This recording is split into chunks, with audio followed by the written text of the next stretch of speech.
Hello बच्चों, राम राम। कैसे हो सभी? आई होप आप सभी बहुत अच्छे होंगे और अपनी लाइफ में बहुत बढ़िया कर रहे होंगे। क्लास 12th के बच्चों के लिए जो चैप्टर हम लेकर के आए थे वो था ह्यूमन हेल्थ एंड डिजीज़। इसके 2 लेक्चर प्रीवियस लेक्चर्स में हमने पढ़ लिया था कि बैक्टीरियल डिजीज़ जो होती हैं वो कैसे होती हैं। इसके अलावा हमने पढ़ा था जो प्लाज्मोडियम नाम के प्रोटोजोन और एंटमीबा हिस्टोलिटिका नाम के प्रोटोजोन से जो डिजीज़ होती हैं वो कैसे होती हैं। इन दोनों को पढ़ने के बाद आज बारी है कि हम हेलमिंथ डिजीज़ और फंजाई से जो होने वाली डिजीज़ को पढ़ लें। ठीक है, इसके अलावा कुछ जो मेजर्स लिए जाने चाहिए, कुछ जो कदम उठाए जाने चाहिए, किसके लिए? भैया हमारी बीमारियां कम हो इसके लिए, उसके बारे में पढ़ेंगे। ठीक, और आज का ये लेक्चर जो है ये थोड़ा फैक्चुअल होने वाला है, आपको याद करने की आवश्यकता पड़ने वाली है। ट्राई करूंगा कि यहीं पर याद करवा दें। वो सारे सिम्टम्स आपको याद करने की एक बार क्लास से पहले जब पुराने वीडियोस देखिए तो उसके नोट्स बनाइए और उसको एक बार रिवाइज किया करिए कि जैसे सिम्टम्स मैंने टाइफाइड के बताए थे, 6 सिम्टम्स थे। कौन कौन से थे? Sustained high fever, stomach pain, weakness, loss of appetite, constipation और हेडेक। ये 6 सिम्टम थे हमारे टाइफाइड के। इसके अलावा 4 सिम्टम हमने बताए थे निमोनिया के, फीवर, चिल्स और कफ एंड हेडेक। ठीक है, इसके अलावा मैंने सिम्टम्स बताए थे किसके? कॉमन कोल्ड के। इसके अलावा उसके लार्ज इंटेस्टाइन में होने वाली डिजीज होती है हमारी एमआईबीएसिस, उसके भी सिम्टम्स बताए थे। चलिए अब ज़्यादा देर नहीं करते हुए शुरू करते हैं। हेलमिंथ डिजीज, हेलमिंथ यानी कि प्लेटी हेलमिंथीज और एस्की हेलमिंथीज से जो होने वाली डिजीज है। प्लेटी हेलमिंथीज में एक टेप फॉर्म होता है टीनियस सोलियम, वो भी कॉज करता है डिजीज ह्यूमन में। लेकिन यहाँ पर बताया गया है कि इसके बाद एस्केरिस की बात की गई है। एस्केरियसिस जो है एक डिजीज है जो किससे होती है? एस्केरिस ल्यूम्ब्रिकोइड्स, एस्केरिस ल्यूम्ब्रिकोइड्स से ये डिजीज होती है। अच्छा, ये क्या है? इंटेस्टाइनल पैरासाइट है, मतलब इंटेस्टाइन में जाकर के अपना रहता है और वहां से ही फूड लेता है। किसका? ह्यूमन का। ठीक है, इंटरनल ब्लीडिंग इसके सिम्टम्स हैं। इंटरनल ब्लीडिंग होगी, मस्कुलर पेन होगा, फीवर रहेगा, एनीमिया हो जाएगा, ब्लॉकेज ऑफ इंटेस्टाइन। ये देखिए अलग अलग टाइम पर होने वाले सिम्टम्स हैं। अच्छा, फीवर और एनीमिया कब होगा? जब सीवियरिटी ऑफ एस्केरियसिस बढ़ती जाएगी।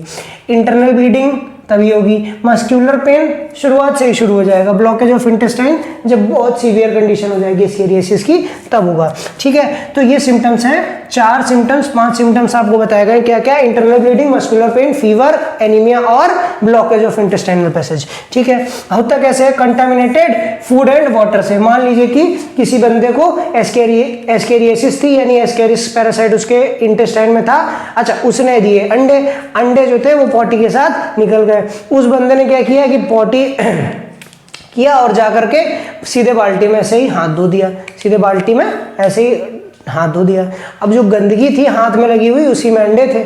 अब उस पानी को जिस भी व्यक्ति ने पिया तो उसके पेट में वो अंडे चले गए और वहां पर वो एस्केरियसिस कॉज कर दिए। तो ये कैसे होता है? कॉन्टामिनेटेड फूड एंड वाटर के यूजेज से ये डिजीज होती है। अगली डिजीज की बात करेंगे फाइलेरियासिस। फाइलेरियासिस को ये एलिफेंटियासिस भी बोलते हैं। आपने देखा होगा कुछ लोगों के पैर बड़े मतलब काफी मोटे मोटे हो जाते हैं। इसको हाथी पाँव या फील पाँव इंग्लिश में बोलते हैं। ठीक है, ये हिंदी में बोलते हैं, सॉरी इंग्लिश बोल दिया। तो फाइलेरियासिस जो है ये डिजीज 2 पैरासाइट हमारे पास लिखे हुए हैं, एनसीईआरटी देती है। कौन कौन से? वैसे तो वुचेरेरिया को बोलते हैं हम, क्या? Filarial worm. ठीक है, तो वुचेरेरिया बैनक्रॉफ्टी और वुचेरेरिया मेलाई। कौन कौन? वुचेरेरिया बैनक्रॉफ्टी और वुचेरेरिया मेलाई, ये 2 हैं हमारे एलिफेंटियासिस कॉज करने वाले कॉजल ऑर्गेनिज्म। अच्छा, होता क्या है भैया? Chronic inflammation. क्रोनिक का मतलब समझते हो? लंबे समय तक चलने वाली डिजीज को हम क्रोनिक डिजीज कहते हैं। ठीक है, और क्रोनिक इन्फ्लामेशन का मतलब जब इन्फ्लामेशन चलता ही रहे। मतलब मान लो कि आज इन्फेक्शन हुआ, 10 दिन बाद इन्फ्लामेशन शुरू हुआ। अच्छा, 10 दिन से लेकर के 10 साल के बीच में उस बंदे को लिम्फेटिक जहां पर भी ये हमारे पैरासाइट्स हैं वो जहां पर भी रहेंगे वहां पर इन्फ्लामेशन होता रहेगा। इसको क्या बोलेंगे? Chronic inflammation. ठीक है, मोस्टली कहां पर रहते हैं? लोअर लिम्स के लिम्फेटिक वेसल्स में, लोअर लिम्स के लिम्फेटिक वेसल्स में। अब चूंकि लिम्फेटिक वेसल्स में रहते हैं, अच्छा लिम्फेटिक वेसल्स वैसे ही पतली हैं, आकर के वुचेरेरिया बैनक्रॉफ्टी ने वहां पर अपना डेरा जमा लिया तो लोअर लिम्स फूल के मोटी हो जाती हैं और जेनाइटल ऑर्गन्स भी इफेक्ट हो जाते हैं। अच्छा, एनसीईआरटी एक बात लिखती है क्या, genital organs get affected that cause enormous deformity. ठीक है, इसके बाद वेक्टर की बात करें तो फीमेल क्यूलेक्स मॉस्किटो जो है वो इसका वेक्टर है। चलिए, ये दो डिजीज आपके हेलमेंट्स वाली हो गई। अब बात करेंगे फंजाई से होने वाली डिजीज रिंगवर्म के बारे में। रिंगवर्म के बारे में, रिंगवर्म एक ऐसी डिजीज है जिसको हम दाद बोलते हैं। क्या बोलते हैं? दाद। तीन ऑर्गेनिज्म, कॉजल ऑर्गेनिज्म दिखाए गए। कौन कौन से? माइक्रोस्पोरम, ट्राइकोफाइटॉन और एपिडर्मोफाइटॉन। याद रखना, ऐसे उठ के एनसीईआरटी से क्वेश्चन आता है। माइक्रोस्पोरम, ट्राइकोफाइटॉन और एपिडर्मोफाइटॉन। माइक्रोस्पोरम, ट्राइकोफाइटॉन और एपिडर्मोफाइटॉन। अच्छा, इसके सिम्टम्स क्या है? ड्राई और स्केली लेजन्स आ जाएंगे। लेजन्स का मतलब खरखराहट से छूट रही होगी इसमें से, स्किन में से। क्या? ड्राई और स्केली लेजन्स आ जाएंगे on various parts of body. अच्छा, वेरियस पार्ट्स ऑफ बॉडी कौन कौन से? स्किन, नेल्स और स्काल्प। अच्छा, मेनली कहाँ होता है? जहां कहीं भी स्किन की फोल्डिंग होती है वहां पर ये हो जाता है। जैसे ग्रॉइन एरिया में, ग्रॉइन एरिया जानते हो ना? प्यूबिक एरिया में हो जाता है। बिटवीन द फिंगर्स, ये देखिए जो वेब टाइप का बना है यहाँ पर हो जाता है। और टू फिंगर्स एंड टोज। ठीक है, skin foldings are prone to this disease. ठीक है, बात करेंगे इसका सिम्टम क्या है? इचिंग, इंटेंस इचिंग होगी। जहां कहीं भी दाद खाद खुजली हो जाती है ना, वहां खुजलाते ही रहते हैं।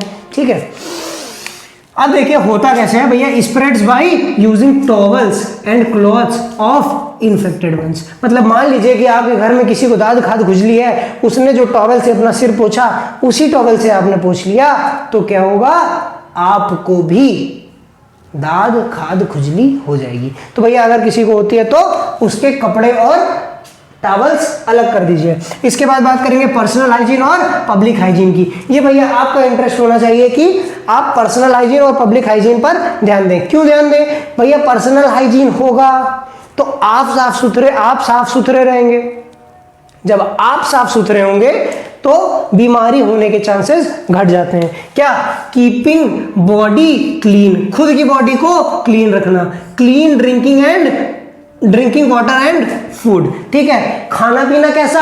साफ सुथरा। ये नहीं कि हम भैया गटर का पानी उठा करके पी ले रहे हैं, नहीं। जहां पर भी आपको साफ सुथरा पानी मिले, अगर पानी की अवेलेबिलिटी नहीं है तो 20 रुपए की एक बोतल खरीदिए और उससे पानी पीजिए। इसके अलावा पब्लिक हाइजीन की बात करेंगे तो पब्लिक हाइजीन क्या होता है, इस पे हमको ध्यान देना चाहिए और साथ में गवर्नमेंट का भी ध्यान आकर्षित करना चाहिए।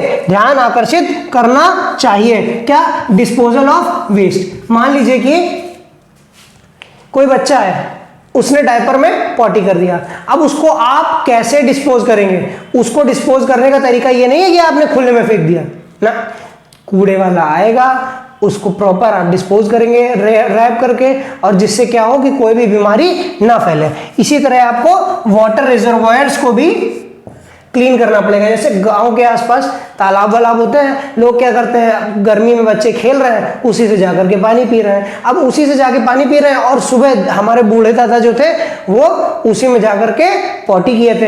अब बताइए भैया, जो अंडे हैं वो उस पानी से उस बच्चे के पेट में चले जाएंगे और जो water borne disease, contaminated food and water borne disease है वो उस बच्चे को हो जाएगी। तो पब्लिक हाइजीन रखने से क्या नहीं होता है? वाटर बॉर्न डिजीज और फूड बॉर्न डिजीज नहीं होती। अच्छा, जो एयरबॉर्न डिजीज है, एयरबॉर्न डिजीज को कम करने के लिए क्या करना चाहिए? हमें क्लोज कांटेक्ट अवॉइड कर देना चाहिए। क्लोज कांटेक्ट को अवॉइड करना चाहिए, किससे? पेशेंट से।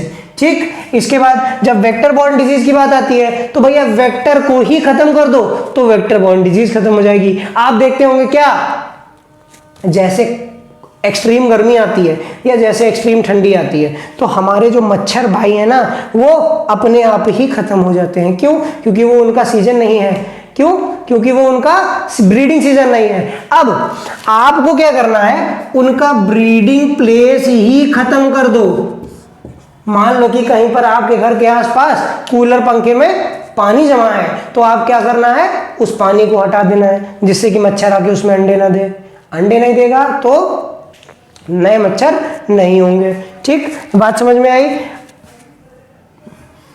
सोने से पहले मॉस्किटो नेट्स का प्रयोग करें, बेड के आसपास आप मच्छरदानी लगा लें। इसके अलावा आपको अपने गेट्स, विंडो और डोर्स पे क्या वायर मेश लगा देना चाहिए, वायर मेश लगा देना चाहिए। स्टेगनेंट वाटर को रिमूव कर देना चाहिए। आसपास कहीं भी पानी भरा हो, नाली है, नाली को आप सफाई करवाते रहिए जिससे पानी उसमें रुके ना, ठीक है। डेंगू और चिकनगुनिया जो है ये भी आज की डेट में मच्छर से होने वाली नई डिजीज नहीं है। ये किससे होती है? फीमेल एडीज इजिप्टस मच्छर से होती है, ठीक है, याद रखिएगा। अच्छा, कंप्लीट इरेडिकेशन भारत सरकार ने किसका कर लिया है? स्मॉल पॉक्स का कर लिया है। बाकी कुछ डिजीज ऐसी हैं जिनको हमने वैक्सीन्स के माध्यम से, वैक्सीन्स के थ्रू हमने क्या किया है? वैक्सीन्स के थ्रू उनसे निजात पा ली है। जैसे डिप्थीरिया हो गई, टिटनस हो गई, पोलियो हो गई, निमोनिया हो गई, ये सब डिजीज हमने किससे? वैक्सीन्स के थ्रू। डिप्थीरिया हमने आपको बताया था ये पहले लेक्चर में, क्या कोरेनोबैक्टीरियम डिप्थीरी से होती है। पोलियो जो है वो वेरियोला वायरस से होती है। इसके अलावा स्मॉल पॉक्स आपकी वेरियोला वायरस से होती है, सॉरी, स्मॉल पॉक्स आपकी किससे होती है? वेरियोला वायरस से होती है।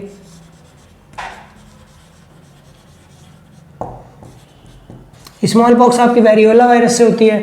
और वहीं पर पोलियो जो है हम आपकी, वो पोलियो मेलिटस वायरस से होती है। किससे होती है?